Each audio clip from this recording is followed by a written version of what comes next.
Agora, esta noite, quero que você abra comigo no capítulo 19 de Lucas. Lucas, capítulo 19, uma história muito simples que muitos de vocês ouviram desde a infância. Vou lê-la para vocês.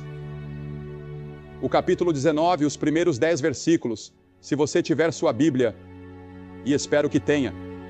E Jesus entrou e passava por Jericó. E eis que havia ali um homem chamado Zaqueu, que era chefe dos publicanos e muito rico. E este homem procurava ver quem era Jesus, mas não podia por causa da multidão, pois era de pequena estatura. E correndo adiante, subiu a um sicômoro para vê-lo, porque Jesus havia de passar por ali. E quando Jesus chegou àquele lugar, olhou para cima, viu-o e disse: Zaqueu, desce depressa, porque hoje me convém pousar em tua casa. E apressando-se, desceu e recebeu-o com alegria. E vendo isso, todos murmuravam, dizendo que ele entrara para ser hóspede de um homem pecador. E Zaqueu, levantando-se, disse ao Senhor: Eis que, Senhor, dou aos pobres metade dos meus bens, e se em alguma coisa tenho defraudado alguém, o restituo quadruplicado. E disse-lhe Jesus: Hoje veio a salvação a esta casa, pois também este é filho de Abraão. Porque o Filho do Homem veio buscar e salvar o que se havia perdido. E esse é um dos versículos-chave de todo o Novo Testamento, esse 10º versículo, porque ele nos dá o propósito da vinda de Jesus Cristo. Ele veio buscar e salvar o que se havia perdido. Mas aqui está este homem, Jesus, Deus, homem, caminhando por Jericó. Ele está a caminho da cruz. E ao entrar em Jericó, ele vê o cego Bartimeu e o cura. E acontece aquela experiência tremenda em que Bartimeu clamava: ajudem o cego, ajudem o cego, ajudem o cego. E quando Jesus passou, ele gritou: quem é este que está passando? E alguém parou e disse: Jesus de Nazaré passa por aqui. E ele gritou: Jesus, filho de Davi, tem misericórdia de mim. E se ele não tivesse clamado naquele momento, nunca teria sido curado. Jesus passou por ali uma única vez, assim como Jesus está passando agora pela região central da Flórida. E pode ser que ele nunca mais passe desta forma, com tantas pessoas reunidas, orando e apoiando esta cruzada. A maioria das igrejas da região central da Flórida está cooperando nesta grande cruzada. Quando isso acontecerá novamente? Jesus está passando, e para muitos de vocês, esta pode ser a última oportunidade que terão para garantir seu relacionamento pessoal com Deus. E então, ao sair de Jericó, uma cidade relativamente pequena, havia outro homem que queria ver Jesus, e seu nome era Zaqueu. E ele encontra Jesus saindo da cidade. Agora Zaqueu era provavelmente o homem mais odiado da cidade. Ele era o mais rico da cidade, era um publicano, um cobrador de impostos, rico e desprezado, um excluído social porque, veja, ele era judeu, mas ele coletava todos os impostos para Roma, o país ocupante, e tentava cobrar mais do que o devido para pagar a Roma e encher os próprios bolsos. Era assim que os cobradores de impostos agiam naqueles dias. Eles se tornavam as pessoas mais ricas da cidade e, ao mesmo tempo, as mais desprezadas, pois eram vistos como traidores do próprio povo. Eram considerados ladrões, trapaceiros, e enriqueceram muito por causa disso. Agora, se Jesus levasse em conta a opinião pública, ele teria olhado diretamente para frente, quando chegou àquele sicômoro onde Zaqueu havia subido. Mas Zaqueu era um homem solitário, ele não tinha amigos. E há muitas pessoas solitárias aqui esta noite, amigos que não te compreendem, entes queridos que te traíram, você falhou na escola e sua solidão te levou à amargura. E imagino que ele também fosse um homem amargo, porque quase todas as pessoas da cidade o desprezavam. Ele era odiado e evitado pela maioria das pessoas. Ainda assim, ele tinha curiosidade. Provavelmente já tinha ouvido falar de Jesus muitas vezes. Talvez tivesse escutado os inimigos de Jesus dizerem que ele era um diabo, um fanático, um blasfemo, um herege ou um impostor. Talvez tivesse ouvido alguns amigos de Jesus dizerem que ele era um grande mestre, um homem bom, o Filho de Deus, o grande Messias que havia sido predito ou um grande profeta. Mas ele queria ver por si mesmo. Consigo imaginar Zaqueu tentando atravessar aquela multidão. Ele era um homem muito baixo, e imagino que algumas pessoas tentavam empurrá-lo para longe, outras colocavam o pé para ele tropeçar e cair. Ele corria o mais rápido que podia. Provavelmente, se vivesse hoje, teria uma câmera Instamatic para tirar uma foto de Jesus, como minha esposa faz. Ela tem uma. E eu aproveitava a vida de casado antes de ela ter essa câmera. E aproveito agora. Outro dia, ela tirou uma foto minha e a chamou de Eu no Lago Dourado. Porque eu estava com um chapéu velho e uns óculos antigos, sentado ao lado de um lago de peixes. E agora, ela está enviando essa foto para todo mundo. Pode até estar em um cartão de Natal, não sei. E Zaqueu teria um gravador. Lembro-me de quando estávamos na Hungria, e no primeiro culto, tínhamos vários milhares de pessoas, cerca de 15 a 20 mil, ao ar livre, nos arredores de Budapeste. Quando terminei de pregar, ouvi vários cliques ao meu redor. Virei para minha esposa e perguntei: eles estão rangendo os dentes? E ela disse: não, são gravadores. Todo mundo tem um gravador. Eles estavam registrando a mensagem e depois a espalhavam por toda a Europa Oriental. Foi algo incrível para mim ver que em Budapeste era possível ir a uma livraria e comprar meus sermões. Eles os colocavam em forma de livro. E eu pregava sermões do Evangelho puro, exatamente como estou fazendo agora. Deus está realizando coisas estranhas, maravilhosas e emocionantes por todo o mundo. Coisas misteriosas, coisas que vão além do nosso entendimento. O diabo está em ação, mas Deus também está em ação. Agora, este homem, Zaqueu, estava tão ansioso para ver Jesus que decidiu subir em uma árvore. Ele subiu em um sicômoro. Agora, existem muitos obstáculos que impedem você de chegar a Jesus, assim como ele enfrentou. Ele enfrentou o obstáculo da multidão e o obstáculo de sua baixa estatura. Agora, imagine-o sentado naquele galho, com seu gravador ou sua câmera, querendo registrar tudo o que Jesus dissesse. Ele estava tão interessado. Você também tem seus obstáculos. Agora, se você está assistindo pela televisão neste momento, pode pegar o telefone e ligar para o número que aparece na sua tela e receber ajuda espiritual. Neste exato momento, há pessoas prontas para atender sua ligação enquanto eu falo. Mas veja, a Bíblia diz, e Jesus disse, que aproveita ao homem ganhar o mundo inteiro e perder a sua alma. E em toda a Bíblia, vemos escolhas sendo feitas entre as coisas do mundo e as coisas de Deus. Moisés teve que fazer essa escolha. Ele teve que escolher entre toda a riqueza do Egito e todo o poder do Egito, como herdeiro do trono, e teve que dar as costas a tudo isso para seguir a Cristo. Abraão teve que deixar para trás tudo o que conhecia para buscar uma cidade cujo arquiteto e construtor era Deus, pela fé. E há também os pecados secretos que se tornam obstáculos para chegar a Cristo. As Escrituras dizem: purifica-me dos pecados secretos. Veja, o homem olha para a aparência exterior, mas o Senhor olha para o coração. Ele sabe o que se passa dentro do seu coração. Ele sabe o que você imagina, o que você pensa, no que fantasia. Ele conhece os desejos que te consomem. Ele vê os pensamentos maus, o orgulho, o ciúme e a ganância dentro do seu coração. E ele julga pelo que vê por dentro, não apenas pelo que está por fora.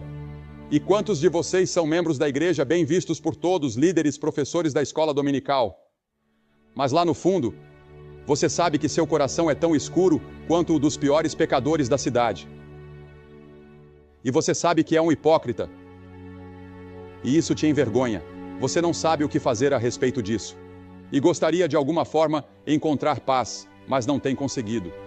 Faça seu compromisso com Cristo esta noite e diga: Senhor, perdoa-me, quero voltar para ti. Um dia eu te conheci.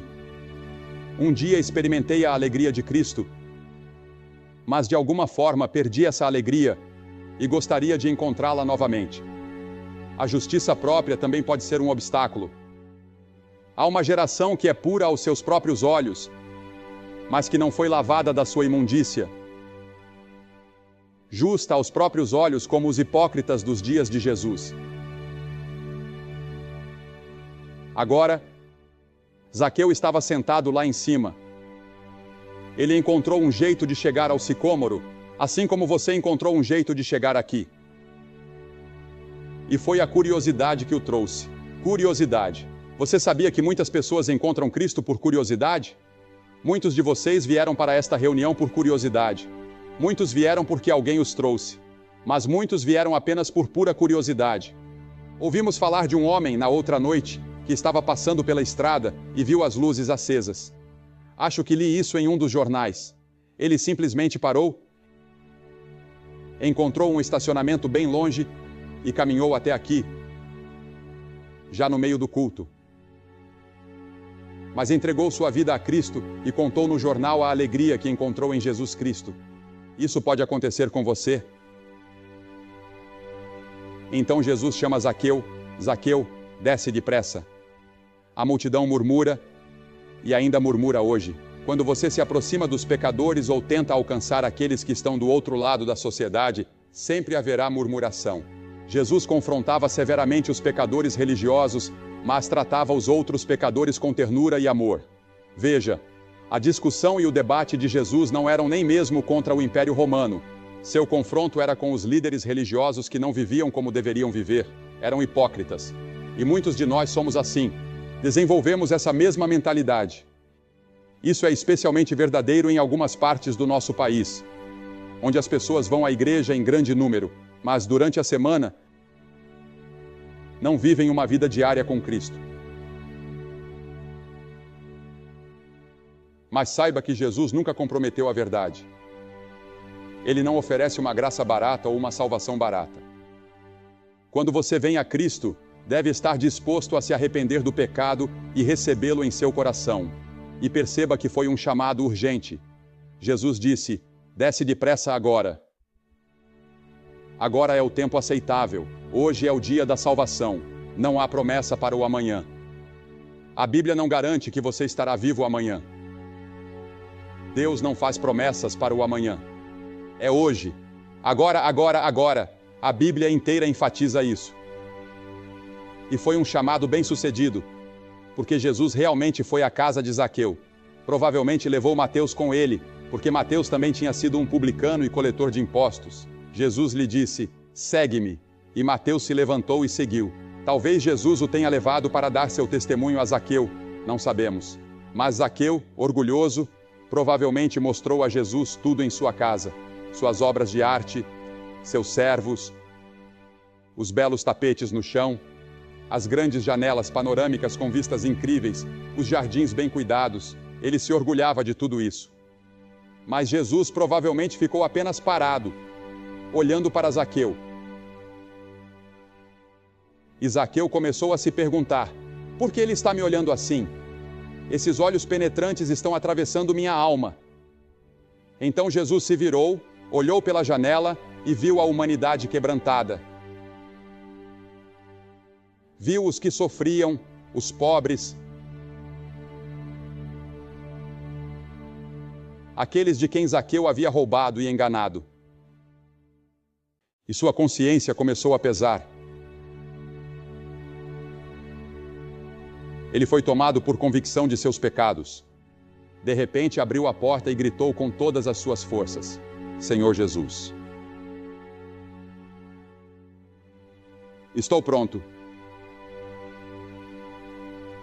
Se roubei de alguém, restituirei 4 vezes mais. Devolverei tudo o que tirei de qualquer pessoa. Só quero te conhecer.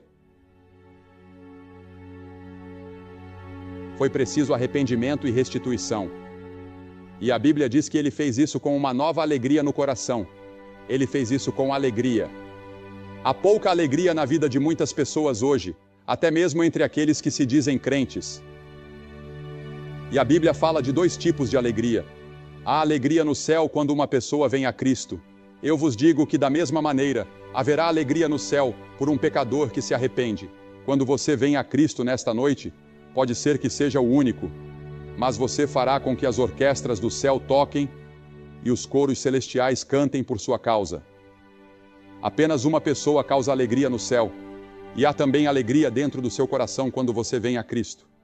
Estas coisas vos tenho dito para que a minha alegria esteja em vós e a vossa alegria seja completa. Note que foi uma confissão aberta. Zaqueu se levantou e declarou diante de todos. Jesus disse: todo aquele que me confessar diante dos homens, eu também o confessarei diante de meu Pai, que está nos céus. É por isso que peço às pessoas que venham à frente para fazer seu compromisso com Cristo publicamente. Toda pessoa que Jesus chamou no Novo Testamento, incluindo Zaqueu, foi chamada publicamente diante de outras pessoas. Ele disse: se você não estiver disposto a me reconhecer diante dos homens, eu não o reconhecerei diante de meu Pai. Imagine chegar lá e Jesus dizer que não nos conhece.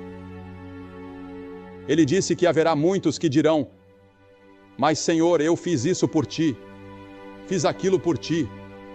E ele responderá: nunca vos conheci. E ele não nos reconhecerá. Venha a Cristo abertamente. Sim, o arrependimento de Zaqueu lhe custou algo. Ele teve que restituir 4 vezes mais. O espanto da multidão, o choque da multidão. Há momentos em que a restituição é necessária para que nosso arrependimento e fé sejam reais. E o propósito da vinda de Jesus ao mundo foi buscar e salvar pessoas como Zaqueu, que estavam perdidas. E muitos de vocês hoje à noite estão perdidos de Deus. Todas as orações, todo o trabalho, todo o investimento financeiro nesta cruzada foram feitos por você para alcançá-lo. Porque a sua alma vale mais do que todo o mundo junto. O que isso significa para você? Significa que sua alma é eterna. Quando você morrer, isso não será o fim de você. Seu corpo pode morrer, mas seu espírito, o verdadeiro você, viverá para sempre, no céu ou no inferno. E isso depende do que você faz com Cristo. Publicamente. Vou pedir que você o receba essa noite. Você sabia que havia um garotinho que se perdeu nas montanhas da Carolina do Norte, onde moramos. E eles organizaram as polícias, os helicópteros, e trouxeram todos os cães policiais que puderam, e organizaram centenas de pessoas para procurar aquele garotinho. E eles procuraram por cerca de 5 dias antes de encontrá-lo. E quando o encontraram, ele já estava morto, empilhado na neve e perdido. Era tarde demais. Assim como essas pessoas buscaram o menino, milhares oraram e trabalharam para esta cruzada, por você. Deus vê você exatamente onde está. Ele conhece seu coração e sua necessidade. Ele chama você pelo nome. Faça depressa, Maria. Venha, João. Hoje quero entrar no seu coração. Você permitirá? Você me receberá em sua vida e coração? Talvez você pergunte: Billy, o que realmente preciso fazer? Primeiro, esteja disposto a se arrepender de seus pecados. Mas o que significa arrependimento? Significa mudar sua maneira de viver, sua forma de pensar sobre Deus, Cristo e você mesmo. Significa viver de forma nova. Significa abandonar as coisas erradas e andar com Ele. Isso é arrependimento. Jesus disse: se alguém não se arrepender, não poderá ver o reino de Deus. Você já se arrependeu? Tem certeza disso? Você mudou de verdade? Não estou perguntando se você apenas disse: Senhor, me desculpe, ou Senhor, pequei. Isso não é arrependimento. Arrependimento significa transformação. As coisas velhas passam e tudo se torna novo. E então, a segunda coisa, você deve recebê-lo pela fé. Mas a todos quantos o receberam, deu-lhes o poder de serem feitos filhos de Deus, a saber, aos que creem no seu nome. Simples fé. Como uma criança acredita em seu pai, em sua mãe. Você acredita. Jesus disse: você deve se tornar como uma criança. Você pode ser o professor na universidade de matemática ou de algumas das ciências, mas você precisa se tornar como uma criança quando vem a Cristo, crendo, assim como eu tenho confiança e fé nesta plataforma que me sustenta. Isso é o que a palavra fé significa. Você coloca sua confiança, você coloca sua força, você coloca tudo o que tem em Jesus Cristo. E você vai fazer isso esta noite. E então, a terceira coisa, você deve estar disposto a segui-lo e obedecê-lo, lendo as Escrituras, orando e testemunhando. Você está pronto para fazer isso? Se há alguma dúvida no seu coração esta noite sobre estar certo com Deus, você venha e tenha certeza. Você pode não ser membro de nenhuma igreja ou ser membro de várias igrejas. Eu não sei. Você pode ter sido batizado de todas as formas possíveis, Mas isso não é suficiente. Você deve vir a Cristo e encontrá-lo como seu Senhor, seu Mestre e seu Salvador. E vou pedir para você fazer isso agora. Para você que está assistindo pela televisão, pode ver aqui em Orlando, Flórida, neste lindo Tangerine Bowl, muitas pessoas vindo fazer seu compromisso com Cristo. Você pode fazer esse compromisso agora mesmo, onde estiver. Pode estar em um bar, pode estar em um hotel, pode estar na sua sala de estar ou no seu quarto. Onde quer que esteja, dobre sua cabeça e diga: sim, Senhor Jesus, entre no meu coração, e Ele trará para você a mesma alegria e paz que Ele trouxe para o meu coração, ou para aqueles que você ouviu falar ou cantar esta noite. Dê seu coração a Ele agora. E se você ligar para o telefone, pode ser necessário ligar 2 ou 3 vezes. Continue ligando. Haverá pessoas lá pelas próximas 2 ou 3 horas prontas para falar com você. Não deixe esta noite passar sem fazer esse compromisso. Deus abençoe você. E não se esqueça de ir à igreja no próximo domingo.